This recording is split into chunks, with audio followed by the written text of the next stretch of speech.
આપણે કાલે જઠરમાં થતી પાચન પ્રક્રિયા વિશે ભણ્યા હતા. જઠર દ્વારા કયા ઉત્સેચકો અને HCl દ્વારા ખોરાકનો કેવી રીતે અંશતઃ પાચન થાય છે એ વાતનો આપણે અભ્યાસ કર્યો હતો. હવે ખોરાક જે છે એ જઠરમાંથી આગળ એટલે કે ની જઠર વાલ ખુલવાની સાથે ખોરાક છે એ નાના આંતરડાના અંદર પ્રવેશ કરે છે. નાના આંતરડાની અંદર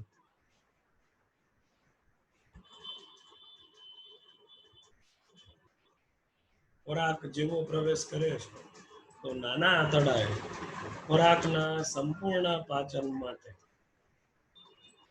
અલગ અલગ વ્યવસ્થા રાખેલી છે. એક તો નાના આંતરડાનો વિસ્તાર ખૂબ મોટો છે. લંબાઈની રીતે જોઈએ તો નાનું આંતરડું છે એ એવરેજ 22 ફૂટ લંબાઈ ધરાવે છે.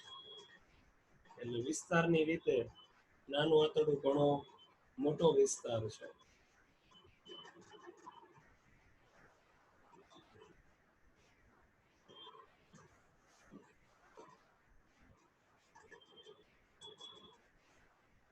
અહીંયા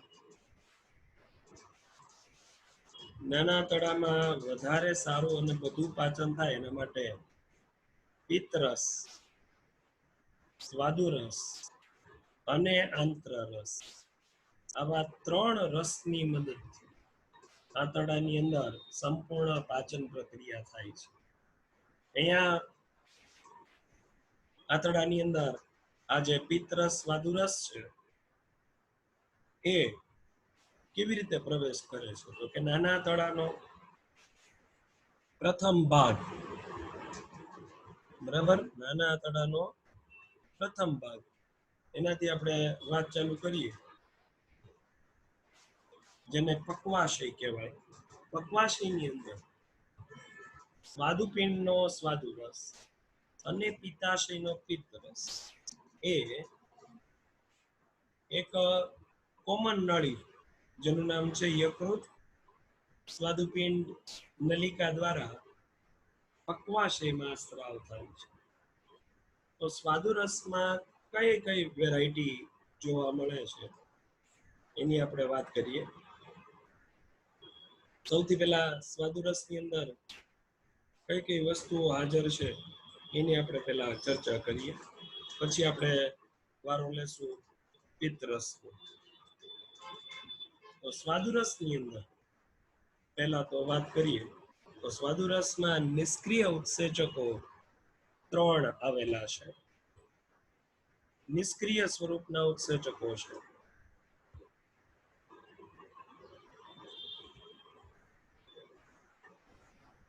ટ્રિપ્સિનોજન, કાઇમોટ્રિપ્સિનોજન અને પ્રોકાર્બોક્સીપેપ્ટિડેઝ આવા 3 ઉત્સેચકો છે. એ સ્વાદુરસમાં 3 જ છે હું નથી કહેતો, પણ આ જે 3 ઉત્સેચકો છે એ 3 કેવા સ્વરૂપના છે તો કે નિષ્ક્રિય સ્વરૂપના છે. કયા 3? ટ્રિપ્સિનોજન, કાઇમોટ્રિપ્સિનોજન અને પ્રોકાર્બોક્સીપેપ્ટિડેઝ. આ 3 ઉત્સેચક અહીંયા આપણને નિષ્ક્રિય સ્વરૂપે કામ કરતા દેખાય છે. ક્લિયર? આગળ જોઈએ સ્વાદુરસમાં બીજી કઈ કઈ વસ્તુઓ સામેલ છે. સ્વાદુરસ હજી કન્ટિન્યુ છે. આપણે સ્વાદુરસની અંદર કઈ કઈ રચનાઓ આવેલી છે એની અત્યારે આપણે ચર્ચા કરી રહ્યા છીએ.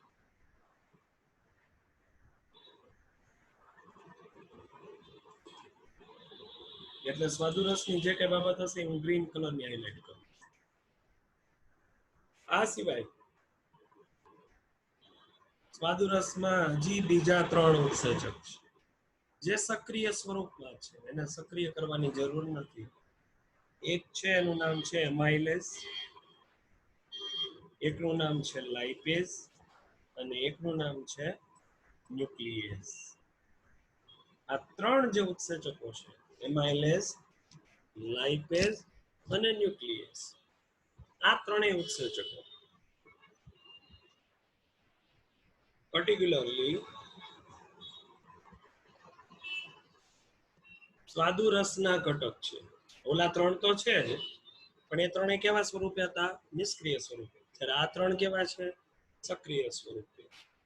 હવે જે પહેલા ત્રણ આપણે નામ બોલ્યા, એ ત્રણ નામ હતા ટ્રિપ્સિનોજન, કાયમોટ્રિપ્સિનોજન અને પ્રોકાર્બોક્સીપેપ્ટિડેસ. આ ત્રણેયનું કામ તો કે પ્રોટીનનું સંપૂર્ણ પાચન કરવું છે. એમાઇલેઝનું કામ તો કે કાર્બોદિત પદાર્થનું પાચન કરે છે. એટલે કે એમાઇલેઝ ઉત્સેચક શું કામ કરે છે પર્ટિક્યુલરલી?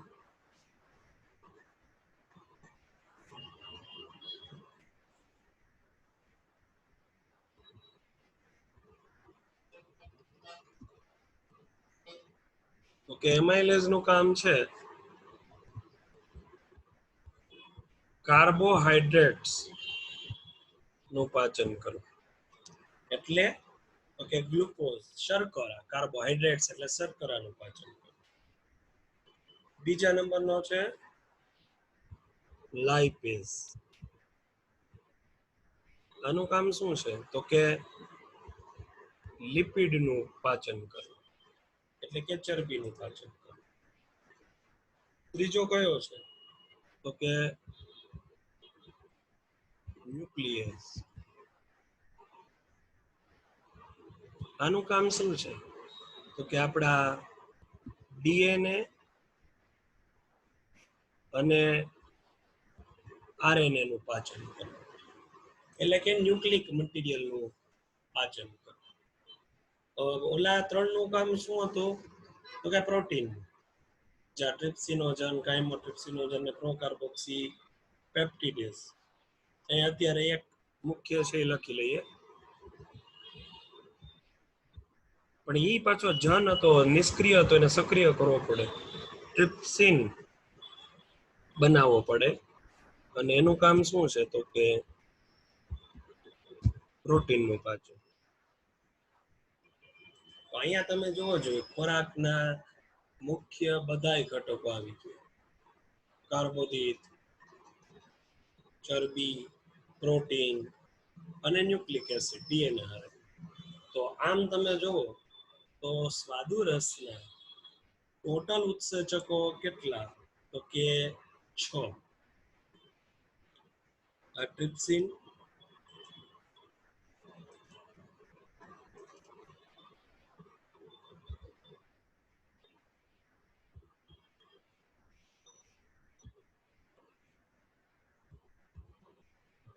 કાયમોટ્રિપ્સિન,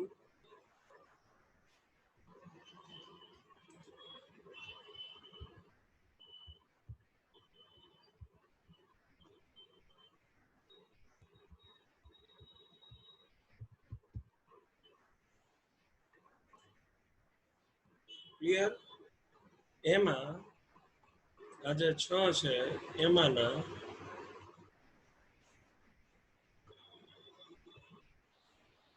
આ ત્રણે ત્રણ શેના સાથે સંકળાયેલા છે? તો કે ત્રણે ત્રણનું કાર્ય છે પ્રોટીનનું સંપૂર્ણ પાચન. ટોટલ કેટલા ઉત્સેચકો થયા? તો કે 6.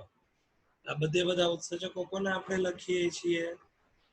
તો કે પેન્ક્રિયાટિક જ્યુસ, એટલે કે સ્વાદુ રસના ઉત્સેચકની આપણે ચર્ચા કરી રહ્યા છીએ.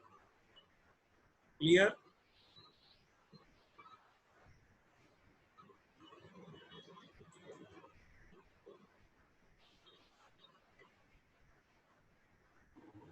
સર, હા બોલો.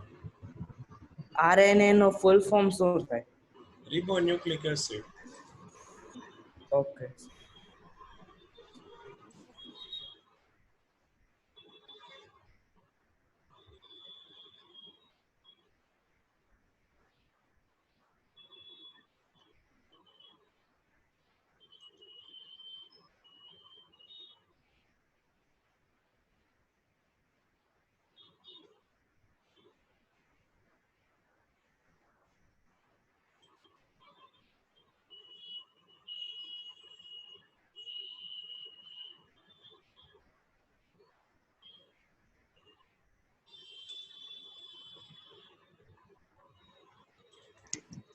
બોલો.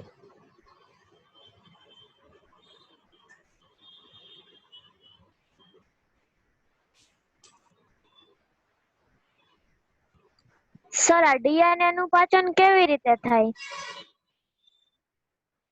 એટલે ડીએનએ નું પાચન કેવી રીતે થાય? તો મેં અહીં લખાયું ને ન્યુક્લિયસ ડીએનએ ને આરએનએ. હા હા, તો ડીએનએ ને તોડવામાં આવે એ ડીએનએ નું પાચન. આપણે એમ કહીએ કે ભાઈ સ્ટાર્ચ નું પાચન કેવી રીતે થાય, તો કે સ્ટાર્ચ ને શું કરવામાં આવે? તોડવામાં આવે. હા. આગળ વધીએ આપણે. તો આ જે ટ્રિપ્સિનોજન છે એ આપણે કીધું કે નિષ્ક્રિય છે, પાછળ જન લાગે છે. તો આને સક્રિય કેવી રીતે કરવું? તો એના માટે વ્યવસ્થા છે. આંતરડાનું જે શ્લેષ્મ સ્તર છે એના દ્વારા એક સહ ઉત્સેચક સ્ત્રાવ થાય છે. અહીંયા ઉત્સેચક લખ્યું છે, લખવામાં ભૂલ છે. સહ ઉત્સેચક, ખાલી ઉત્સેચક નહીં આવે. જે એન્ટેરોકાઇનેઝ એનું નામ છે, એ શું કરશે? ટ્રિપ્સિનોજનને સક્રિય ટ્રિપ્સિનમાં ફેરવે છે. કોના દ્વારા? તો કે એન્ટેરોકાઇનેઝ ની મદદ. એન્ટેરોકાઇનેઝ ક્યાંથી આવ્યું? તો કે નાના આંતરડાના શ્લેષ્મ સ્તરની દિવાલમાંથી. શું આવ્યું? એન્ટેરોકાઇનેઝ. એના દ્વારા ઓકે ઉત્સેચક જે છે એ સક્રિય બને છે. કયો ઉત્સેચક? તો કે ટ્રિપ્સિનોજન. એટલે આપણે એક ઉત્સેચક થઈ ગયો સક્રિય. હવે જે ટ્રિપ્સિનોજન છે એ ટ્રિપ્સિન થઈ ગયો, એક્ટિવ થઈ ગયો.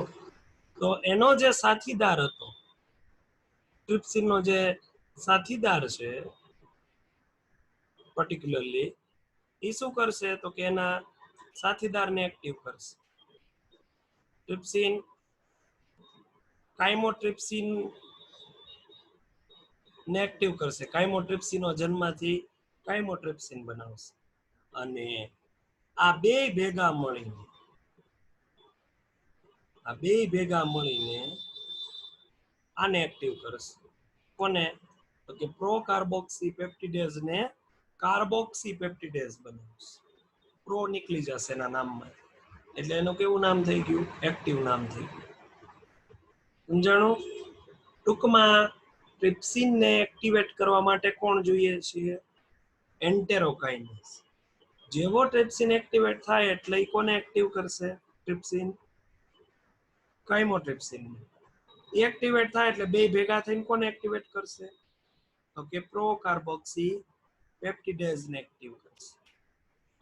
આમ સ્વાદુરસના અન્ય ઉત્સેચકો છે એ બધા સક્રિય થાય છે.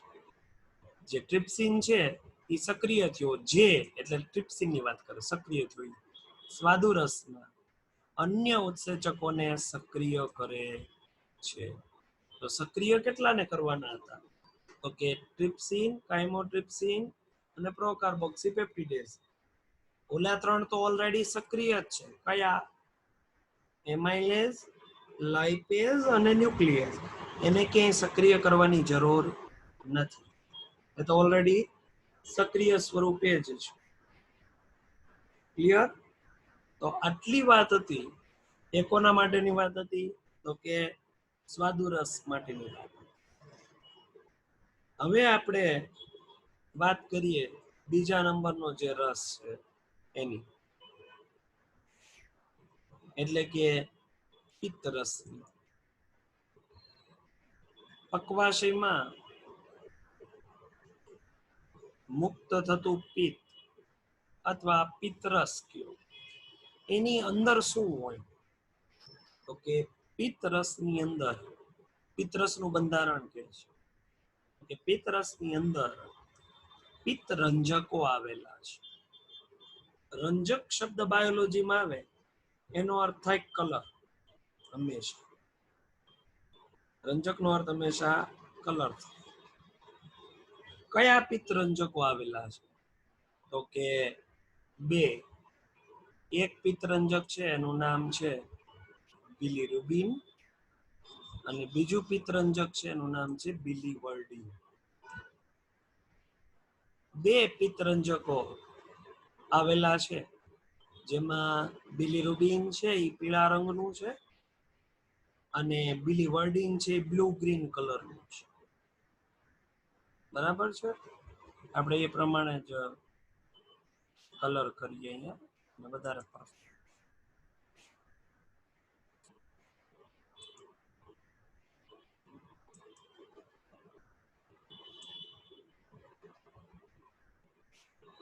આવા એના કલરો છે બિલીરુબિન અને બિલીવર્ડિન.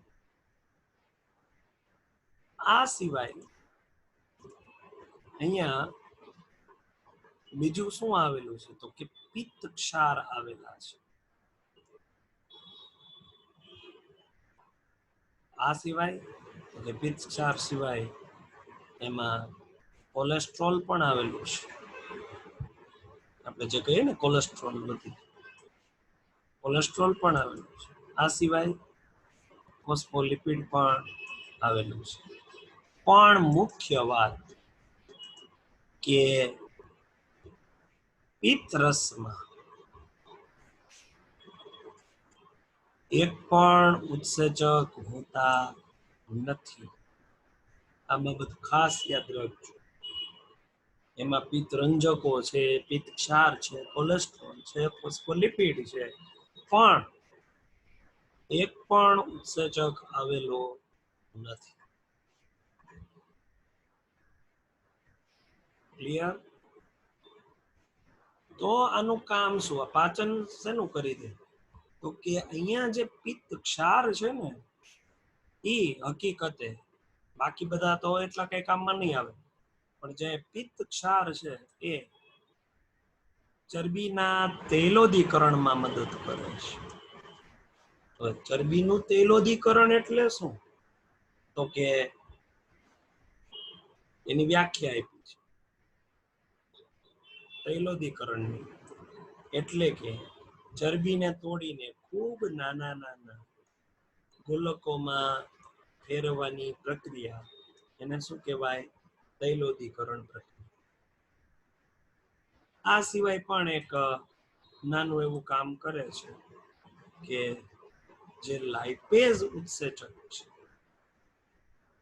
એને એક્ટિવ કરવામાં, આમ તો એક્ટિવ જ હોય છે, એને વધારે પાવરફુલ બનાવવામાં અને ચરબીની પાચનની પ્રક્રિયા ઝડપી થાય.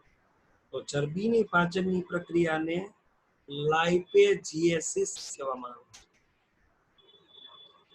તો પિત્ત લાઇપેજીએસને સક્રિય કરે છે, જે ચરબીને પાચન થવાની પ્રક્રિયા છે એને ઝડપી બનાવે છે. તો આ તો બીજા નંબરનો રસ, જેને આપણે પિત્ત રસ કહીએ છીએ. બરાબર છે? પિત્ત શબ્દનો અર્થ થાય ગોલ્ડન યલો કલર.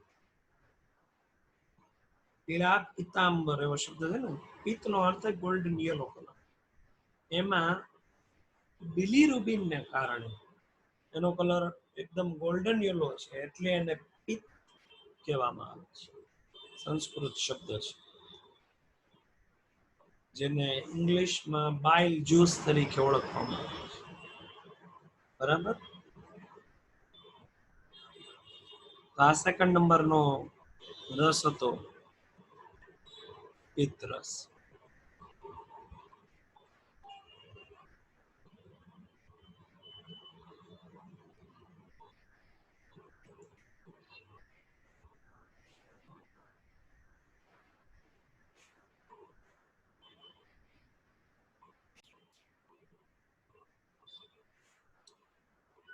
હવે આપણે કીધો ત્રીજો રસ જે આપણી પાસે બચ્યો છે,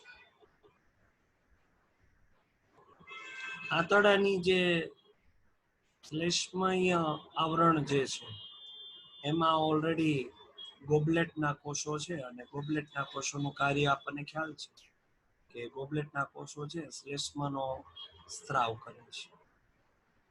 બીજી એક મહત્વની બાબત એ હતી કે આપણે એમાં જે વેલી લાઇક સ્ટ્રક્ચર વિશે ભણ્યા, જેને આપણે એના ઉપર સૂક્ષ્મ રસાંકુરો આવેલા હતા. એ સૂક્ષ્મ રસાંકુરો માઇક્રોવેલીને બ્રશ બોર્ડર કહેતા. એના કોષોનો સ્ત્રાવ અને ગોબલેટના કોષોનો સ્ત્રાવ બે ભેગો મળે. કયા બે કોષો? ગોબલેટના કોષો અને બ્રશ બોર્ડરના કોષો, બંને કોષો ભેગા મળે ત્યારે એમાંથી કોનો સ્ત્રાવ થાય? તો કે આંત્રરસનો સ્ત્રાવ થાય છે. આંત્રરસ પાસે ઘણા બધા ઉત્સેચકો આવેલા છે. આંત્રરસ છે એ એક બે નહીં, પણ આ રસ એટલે આંત્રરસની વાત કરે છે. આ રસમાં ઘણા બધા ઉત્સેચકો છે. ઉત્સેચકોનું લિસ્ટ આપ્યું છે જેવા કે ડાયસેકેરાઇડેઝીસ, એમાં એક ઉદાહરણ આપ્યું છે. એમાં 3 હોય, માલ્ટેઝ, સુક્રેઝ અને લેક્ટેઝ 3 હોય. અહીં એક ઉદાહરણ તરીકે પછી છે એમાંનો ઉત્સેચક ડાયપેપ્ટિડેઝ, લાઇપેઝ, ન્યુક્લિયોસાઇડેઝ, ન્યુક્લિયોટાઇડેઝ વગેરે આમાં કીધું છે. એટલે ટોટલ ઉત્સેચકો અહીંયા આપ્યા નથી, વગેરે કરીને આપી દીધું છે. તમારી જાણકારી માટે આંત્રરસની અંદર ટોટલ 7 ઉત્સેચકો આવેલા હોય છે. બરાબર છે. બીજી મહત્વની બાબત કે આ જે શ્લેષ્મ સ્ત્રાવ છે એ સ્વાદુપિંડના રસના બાયકાર્બોનેટ સાથે મિક્સ થાય એટલે શ્લેષ્મ સ્તર બેઝિક પ્રકારનું બને, એટલે એને એસિડ સામે રક્ષણ મળે. બીજું મેઇન વાત કે આ બધા ઉત્સેચક છે એ આલ્કલી માધ્યમમાં કામ કરવા માટે ટેવાયેલા છે. એટલે લગભગ પીએચ કેટલી હોવી જોઈએ? 7.8 હોવી જોઈએ. જઠરમાં પીએચ કેવી થઈ ગઈ હતી? 1.8, હાઈલી એસિડિક. પણ આ જે બધા ઉત્સેચકો છે એ પછી સ્વાદુરસના હોય કે આંત્રરસના હોય, એ બધા એને કામ કરવા માટે કઈ પ્રકારની વાતાવરણ અનુકૂળ છે? તો કે આ બધા ઉત્સેચકોને કામ કરવા માટે બેઝિક વાતાવરણ જોઈએ છે. અને બેઝિક વાતાવરણ માટે કોણ જવાબદાર છે? તો કે સ્વાદુપિંડની અંદરથી જે બાયકાર્બોનેટ્સ આવ્યા, મેં કાલે પણ તમને વાત કરી હતી કે બાયકાર્બોનેટ્સ એટલે બેઝિક બફર પ્રકારનો જેનો સ્વભાવ છે. બરાબર. અને આ સિવાય આંતરડાની અંદર હજી એક ગ્રંથિ આવેલી છે અધશ્લેષ્મ સ્તરમાં. એની વાત પણ આપણે આગળ આવી હતી. અને ગ્રંથિનું નામ છે બ્રુનર્સ ગ્રંથિ. અને એ પણ આ બેઝિક પદાર્થનો સ્ત્રાવ કરવામાં અથવા તો બેઝિક વાતાવરણ બનાવવામાં મદદ કરે છે. આ પણ ઇમ્પોર્ટન્ટ પોઈન્ટ છે કે નાના આંતરડાની અંદર અધશ્લેષ્મ સ્તરમાં કઈ ગ્રંથિ આવેલી છે? તો કે અધશ્લેષ્મ સ્તરની અંદર બ્રુનર્સ ગ્રંથિ આવેલી હોય. અને એ પણ આ આલ્કલીય એટલે કે બેઝિક માધ્યમ બનાવે. એટલે કેવું? તો કે અંદાજિત 7.8 પીએચ વાળું માધ્યમ તૈયાર કરવા માટે આ અનુકૂળ વાતાવરણ છે એ પૂરું પાડે છે. અને આંત્રરસ ફાઇનલી કાર્બોદિત પદાર્થ હોય, પ્રોટીન હોય, ચરબી હોય કે ડીએનએ આરએનએ હોય, એનું સંપૂર્ણ પાચન કરે છે અને નાના આંતરડામાં જ તે મોટા ભાગની પુનઃ શોષણની પ્રક્રિયા છે એ થતી જોવા મળે છે.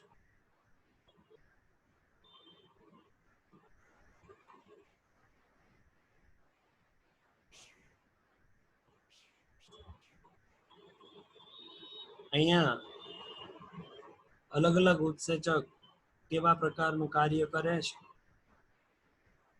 એને લઈને વાત આપી છે.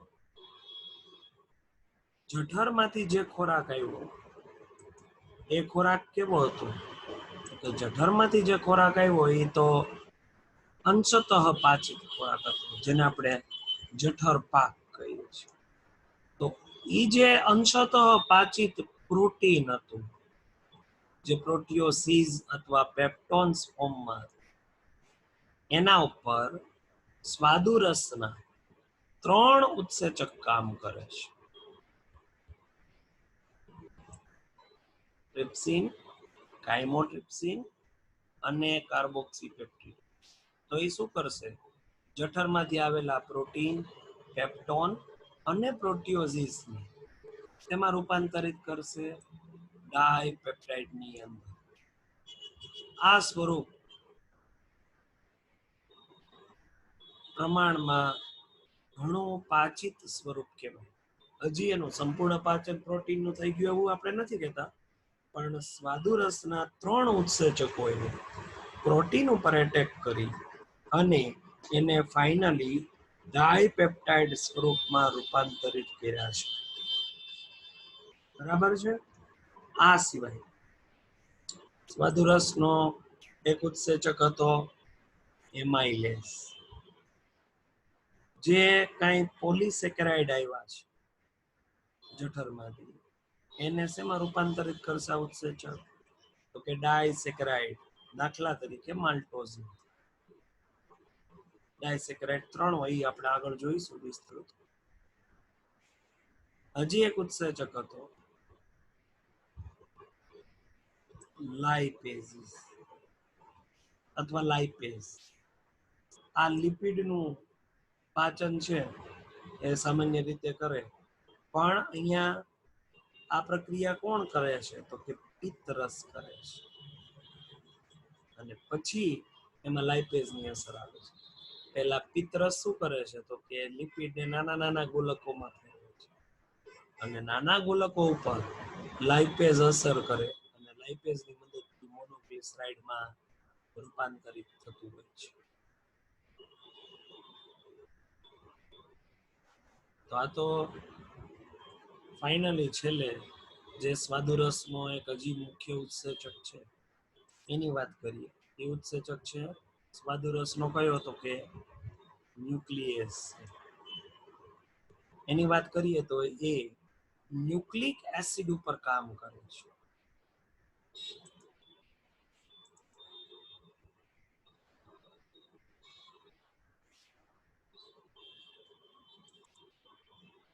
ન્યુક્લિયસ કોના ઉપર કામ કરે? Nucleic acid. ન્યુક્લિક એસિડ તરીકે શું આવે? કે ડીએનએ અને આરએનએ, એ બધાને ન્યુક્લિક એસિડ કહેવાય.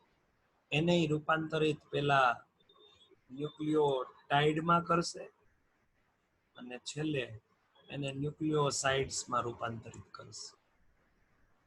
આ રીતે સ્વાદુરસ અને પિત્તરસ છે એ ખોરાકને સંપૂર્ણ પાચનની નજીક લઈ જશે. તોય સંપૂર્ણ પાચન તો આંતરરસ જ કરશે, પણ આ સ્વાદુરસ અને પિત્તરસ છે ખોરાકને સંપૂર્ણ પાચનની નજીક લઈ જશે. તો આપણે આજના સેશનમાં શું જોયું? કે નાના આંતરડામાં સ્વાદુરસ, પિત્તરસ, આંતરરસના બંધારણ જોયા, અને પિત્તરસ સ્વાદુરસ દ્વારા કયા પ્રકારનું પાચન થાય છે એ વાત જોઈ. નેક્સ્ટ લેક્ચરમાં પાછા આપણે આંતરરસ દ્વારા કેવું પાચન થાય એ જોઈશું.